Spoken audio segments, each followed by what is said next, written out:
Hello, and welcome back to the Stories of Northern Life podcast, brought to you by the Sault Ste. Marie Museum.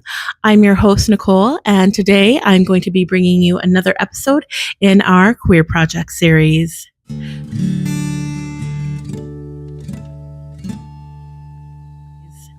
So today's episode is going to be a little bit different. We're going to sort of take you through the history that we have collected already right now.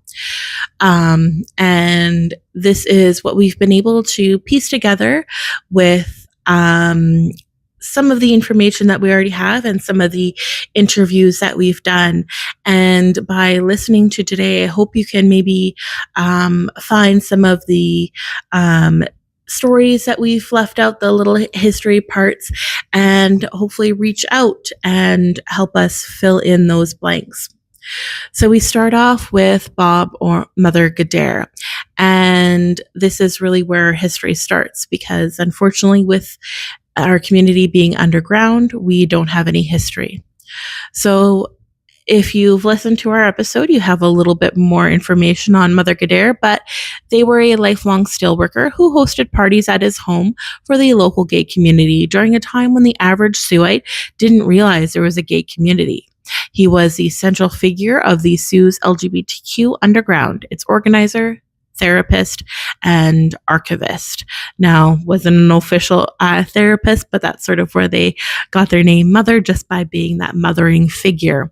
And they were also an archivist, so hopefully this episode reaches somebody who can get into contact with the family, hopefully, and maybe we could get our hands on that archive so we could make sure that that history is preserved and digitized before it's lost. And so the fellowship and sense of belonging that could be found in his presence was influential for many of the openly gay and proud community members we see around us. And Mother Gadare was also the subject of the 1999 short film, I Know a Place. And so that's where I was able to get a lot of my information on Mother Gadare. The next influential person we have is Murray Carson. So I know Murray's family is still around. So hopefully next year I can get into contact with Murray's family and do more of a story on them. And so he was a family man and a lifelong proprietor of Flowers by Murray. So I'm not sure if you remember that business, but he was also a founding member of Sioux Pride's precursor, Algoma Pride.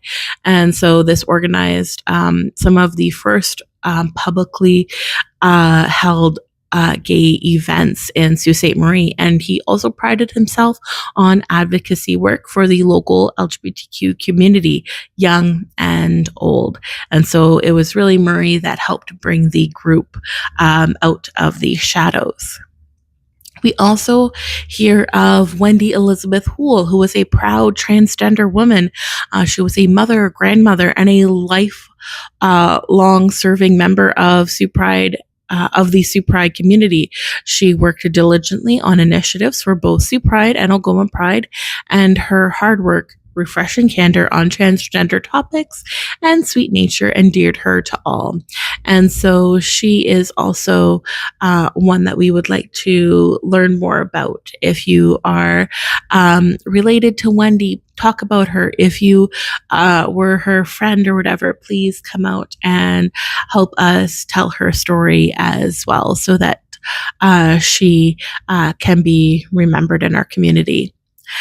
A prior LGBTQ group, Algoma Pride, that I talked about before, was established in the early 1980s, and it saw a need for a safe place where dances gatherings could be held to bring its members together. This original organization continually grew momentum and growth in community members and allies.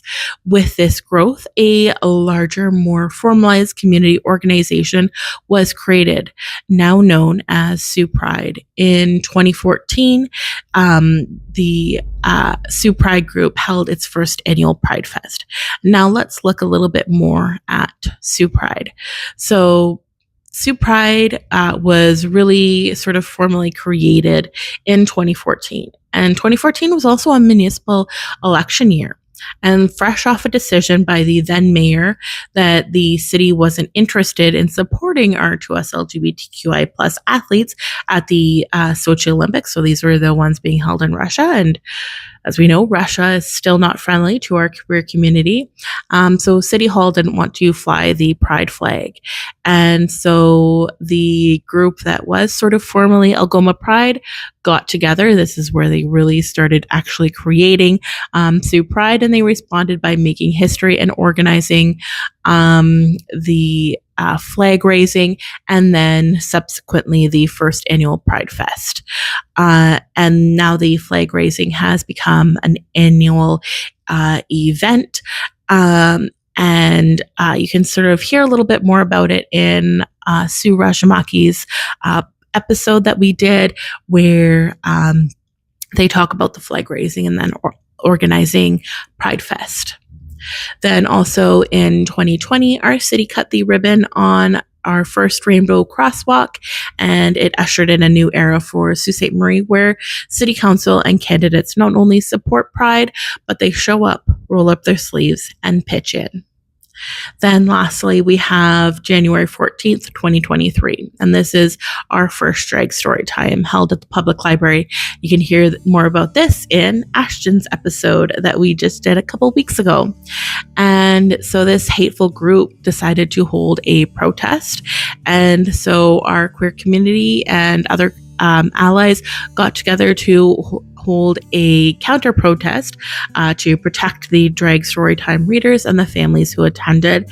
And the counter protest was so much larger, it drove off the hateful protesters, and this event really helped to activate many in the community to start supporting 2S LGBTQI plus rights. So there is a quick overview of the stories that we have so far. So if you have any stories, please help us fill in the blanks.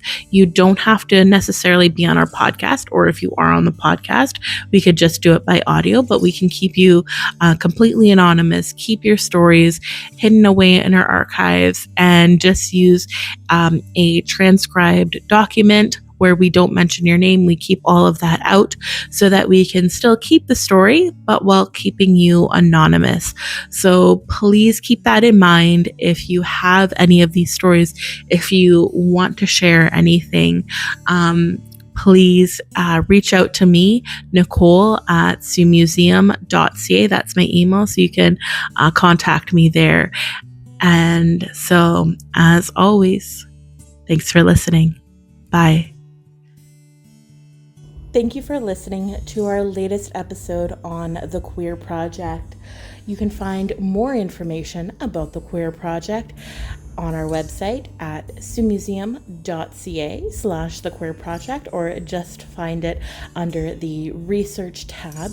And you can also find all the videos of the interviews that we done on our YouTube channel at Sioux Museum. And there is a playlist there on the Queer Project of over 15 episodes that we've done over the now past 3 years. And as always, happy Pride.